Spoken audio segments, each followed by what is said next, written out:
같이 함께 낭독하겠습니다. 주보 3면에 기록된 대로 느헤미야서 1장 2절부터 12절까지 조금 길지만 천천히 우리 함께 낭독하겠습니다. 나의 한 형제 중 하나니가 두어 사람과 함께 유다에 이르렀기로 내가 그 사로잡힘을 면하고 남아있는 유다 사람과 예루살렘 형편을 물은즉 저희가 내게 이르되 사로잡힘을 면하고 남은 자가 그 도에서 큰 환난을 만나고 능욕을 받으며 예루살렘 성은 회파되고 성문들은 소화되었다 하느니라. 내가 이 말을 듣고 앉아서 울고 수일 동안 슬퍼하며 하늘의 하나님 앞에 금식하며 기도하여 가로되 하늘의 하나님 여호와 크고 두려우신 하나님이여 주를 사랑하고 주의 계명을 지키는 자에게 언약을 지키시며 공의를 베푸시는 주여 간구하나이다. 이제 종이 주의 종 이스라엘 자손을 위하여 주야로 기도하오며 이스라엘 자손의 주 앞에 범죄함을 자복하오니 주는 귀를 기울이시며 눈을 여시사 주의 종의 기도를 들으시옵소서. 나와 나의 아비 집이 범죄하여 주를 향하여 심히 악을 행하였으며 주의 종 모세에게 주께서 명하신 계명과 율례와 규례를 지키지 아니하였나이다. 옛적에 주께서 주의 종 모세에게 명하여 가라사대 만일 너희가 범죄하면 내가 너희를 열국 중에 흩을 것이요 만일 내게로 돌아와서 내 계명을 지켜 행하면 너희 쫓긴 자가 하늘 끝에 있을지라도 내가 거기서부터 모아 내 이름을 두려로 택한 곳에 돌아오게 하리라 하신 말씀을 이제 청컨대 기억하옵소서. 이들은 주께서 일찍 큰 권능과 강한 손으로 구속하신 주의 종이요 주의 백성이니이다. 주여 구하오니 귀를 기울이사 종의 기도와 주의 이름을 경외하기를 기뻐하는 종들의 기도를 들으시고 오늘날 종으로 형통하여 이 사람 앞에서 은혜를 입게 하옵소서. 아멘. 찬양, 은혜라는 찬양 우리 함께 드리겠습니다.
예, 오늘은 미국에서는 미국의 스포츠 중에 가장 큰 인기를 얻는 이 미식축구의 결승전인 슈퍼볼이 있는 날입니다.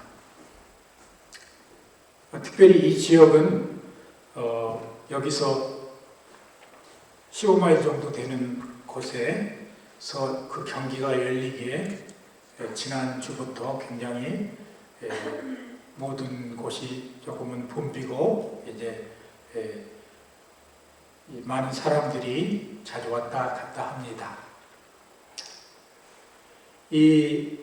이번이 특별히 60회 맞이하는 이 미국의 슈퍼볼인데, 작년 2025년에 이 TV, 그 다음에 스트리밍 또 디지털 이런 모든 것을 포함해서 1억 2,700만 명 이상이 시청을 했다고 합니다.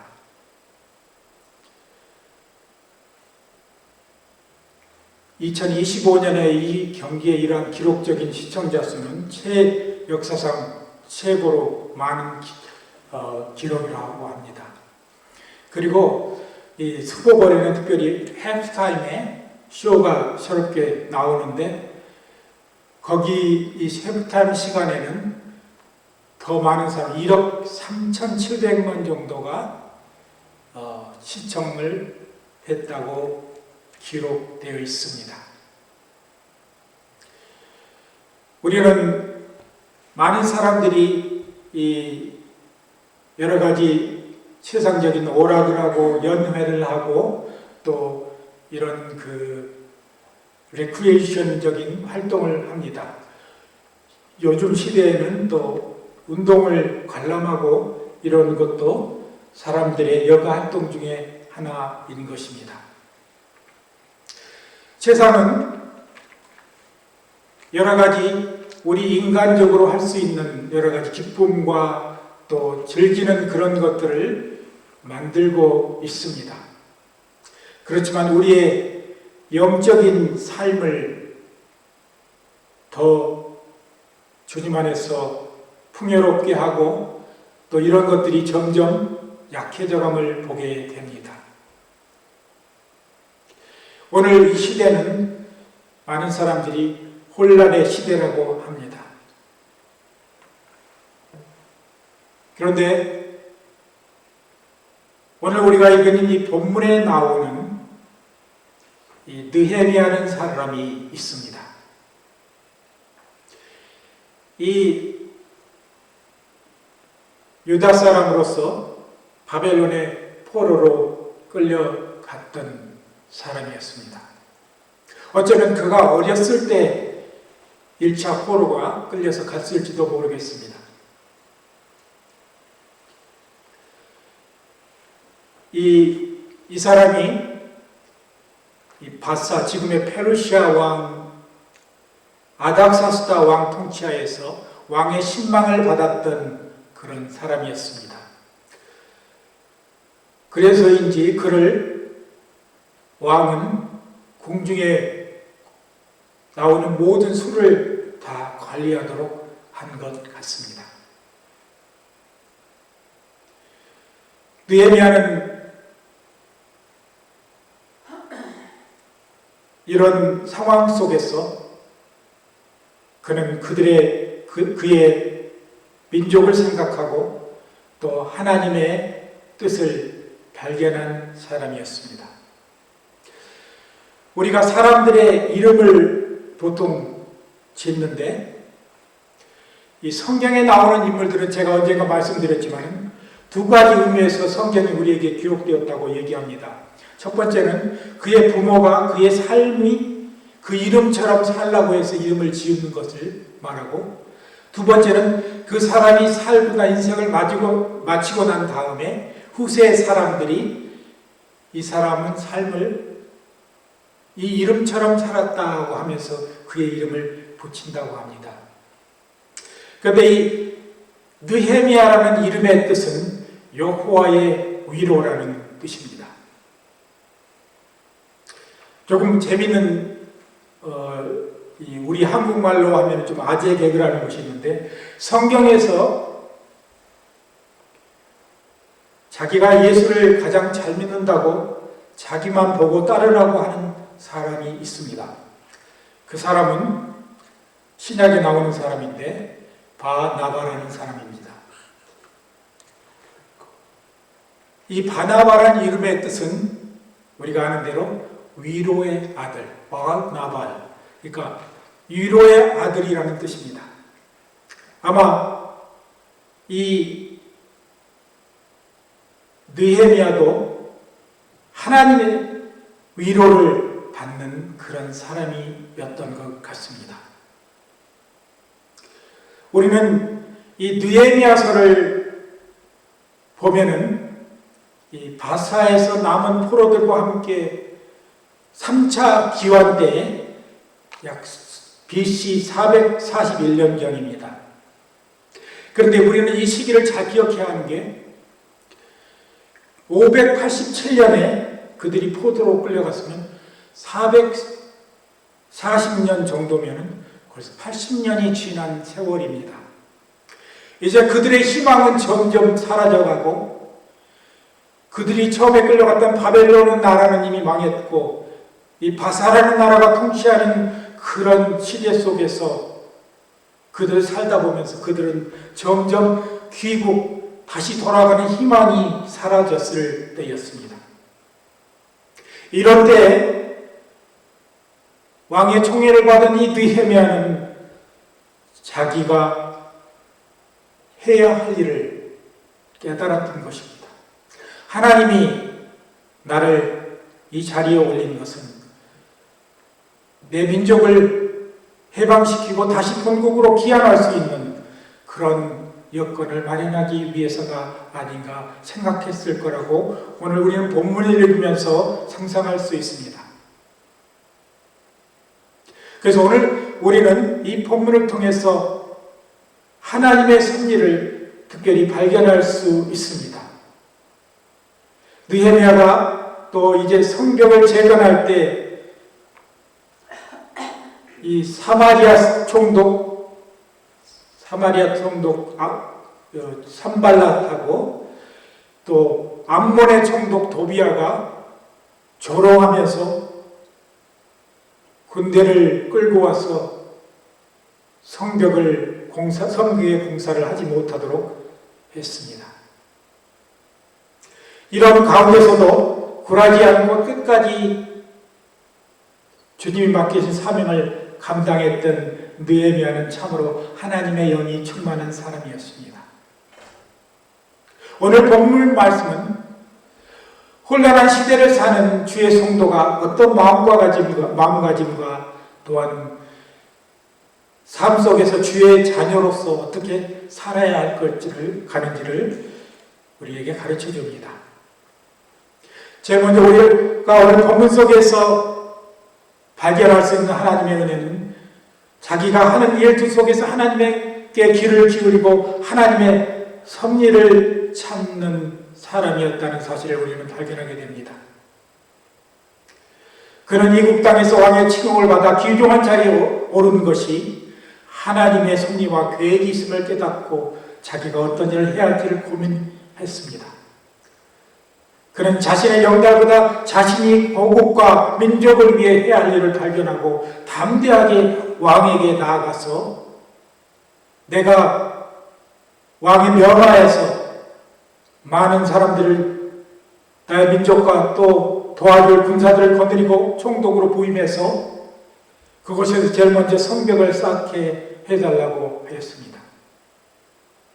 사실 제가 느헤미야서를 묵상하면서 더 은혜를 받은 것은 우리가 아는 대로 예스라는 제일 먼저 가자마자 하나님의 성전을 건축한 다시 스룹바벨과 합해서 제2의 성전을 건축한 사람입니다.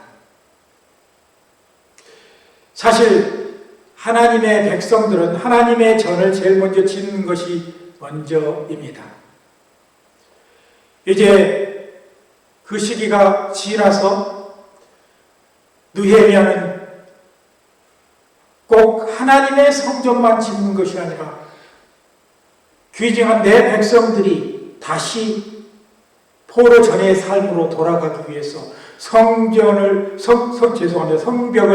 건축해서 다시 그들이 살 수 있는 나라로 만들려는 그런 꿈을 가졌던 것 같습니다. 두 번째, 오늘 본문을 통해서 우리에게 주는 하나님의 은혜는 그런 마음이 순수하고 민족을 사랑하는 사람이었습니다. 고국에 대한 염려와 걱정을 바상 앞에서도 감출 수 없을 정도였습니다. 그가 고국에 대한 안타까움에 수심이 가득하여 왕이 이상을 섬길 정도라고 2장 2절 이하에 나와 있습니다. 왕이 내게 이르시되 내가 병이 없거늘 어찌하여 얼굴에 수색이 있느냐. 이는 필연 내 마음에 근심이 있음이로다. 그때 내가 크게 두려워하여 왕께 대답하되 왕은 만세수를 하옵소서. 나의 열조의 묘실이 있는 성읍이 이제까지 황무하고 성문이 소화되었사오니 내가 어찌 얼굴에 수색이 없사오리까라고 말한 것입니다. 그런 순수하고 민족을 향한 그런 사랑이 있는 그런 열정의 사람이었던 것을 우리는 보게 되는 것입니다. 세 번째, 그는 항상 기도하는 사람이었음을 오늘 우리가 읽은 본문을 통해서 발견할 수 있습니다. 대체로 우리가 우리의 삶 가운데 드리는 기도는 우리 마음 가운데 중압감이 있고 하나님이 꼭 해결해 주셔야 하는 그런 기도 제목이 있을 때 많이 우리는 큰 결심으로 기도를 합니다. 그런데 기도는 우리의 삶 속에서 자연스럽게 나와야 되는 것 또한 중요한 것입니다. 내가 꼭 어려운 문제가 있어 하나님 앞에 감사할 그 조건이 아주 큰 조건이 있어서 그럴 때 기도하기보다 나의 삶에 자연스럽게 나타나는 것이 기도라는 것입니다. 우리가 이 느헤미야를 보면은 그가 기도를 통해서 얼마나 하나님의 위로를 받고 하나님께 힘을 얻었던가를 그의 이름을 통해서 우리는 발견할 수가 있는 것입니다. 네 번째, 그는 열정적인 사람으로 몸소 삶의 본을 보인 사람이었습니다.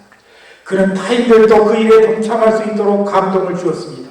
백성들이 낙심하고 절망하면 하나님께 도움을 받도록 인도했습니다.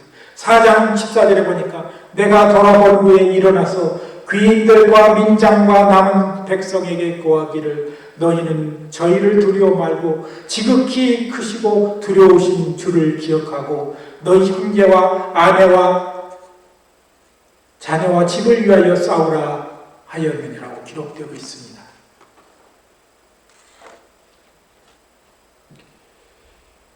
이 느헤미야는 다섯 번째, 사회를 일깨워 백성을 하나님께 돌아오게 한 것입니다.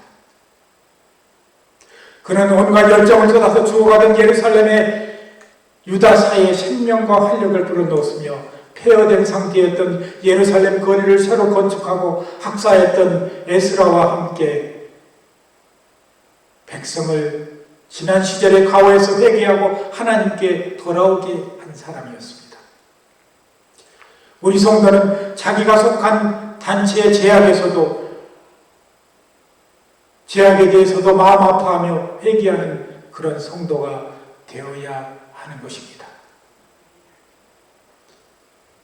오늘날 심지어 교회의 리더를 하는 사람도 보면은 이 사회 속에서 어떤 일들이 일어나면은 자기와 상관이 없는 일처럼 그렇게 생각하는 그리스도인들이 있습니다. 우리 가운데 어떠한 불명스러운 일이 있었을 때 친히 책임을 통감하고 함께 아파하고 함께 고통을 나누는 그러한 그리스도인이 혼란 시대에 진정한 그리스도인이 되는 것입니다.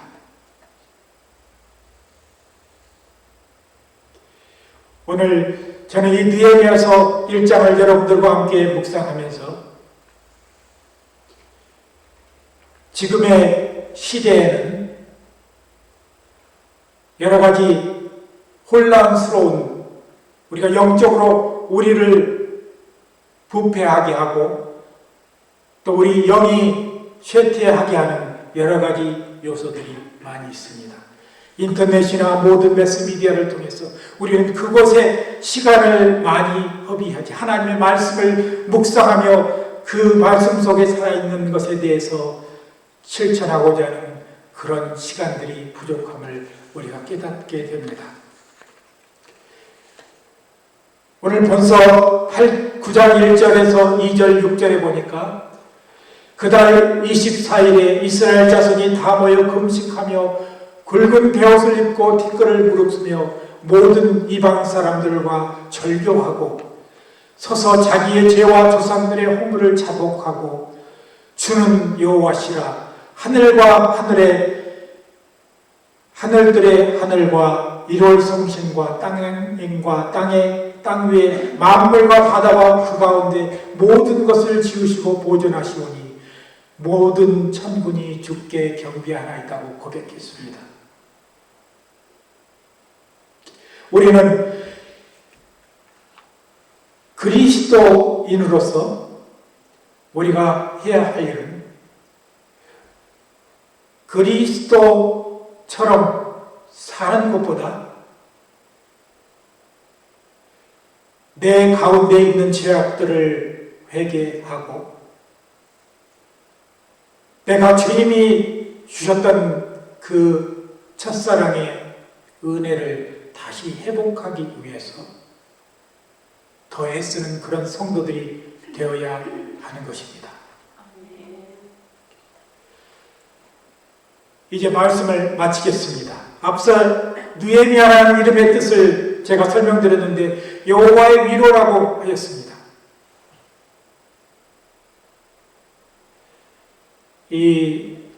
특별히 오늘 이제 한국에서 귀한 손님이 오셨는데 우리 이 아이의 이모하고 또 그 친구 되시는 우리 권사님이 오셨는데 그분하고 잠깐 대화를 하는 중에 이분이 아마 이 상담학을 전공하신 것 같아요. 근데 한국에 요즘에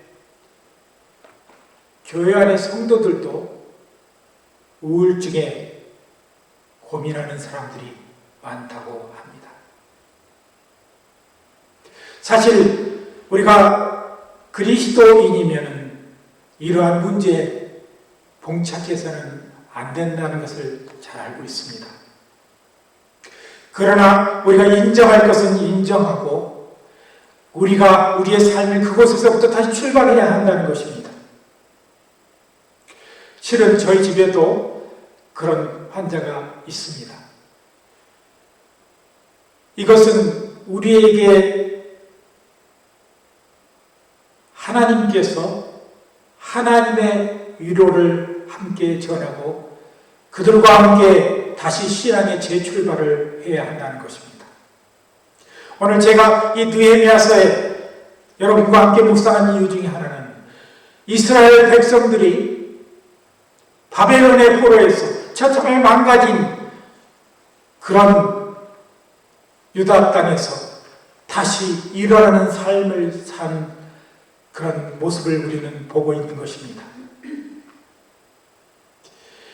이 가장 읽다가 조금 눈물겨운 사실은 이 느헤미야가 자기를 지지하고 도우는 사람들을 낮에는 농기구로 일하게 하고 밤에는 두조를 따서 도비아가 산발락과 도비아가 해치려고 하는 것을 방어하기 위해서 무기를 들고 밤에는 지키고 섰던 그런 가슴 아픈 상황들 속에서도 끝까지 그 일을 잘 완수했다는 사실을 우리는 보게 됩니다.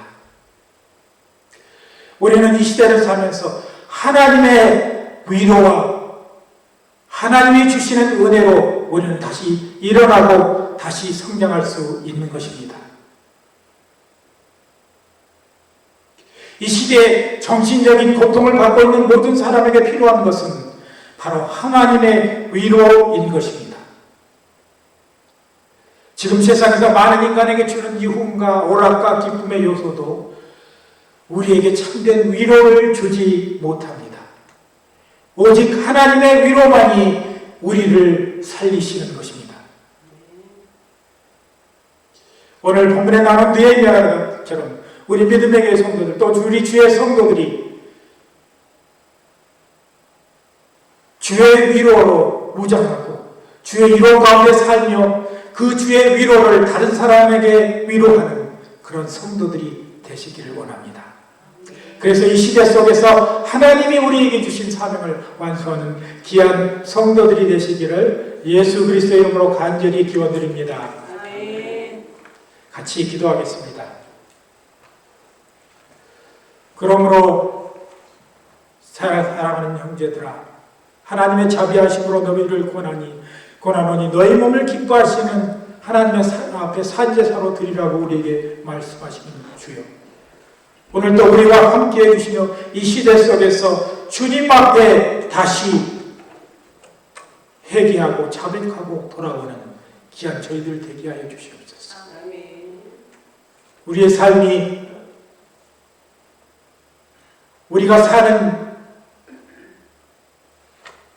100년의 삶이 아니라 우리에게는 영원한 삶이 있다는 것을 늘 기억하고 그 삶을 위해서 예비하고 오늘도 하나님의 위로를 받아 살아가는 성도들 되게 하여 주시옵소서. 예수님의 이름으로 기도드립니다. 아멘. 우리 찬송가 490장 함께 드리겠습니다. 통일 찬송가는 542장.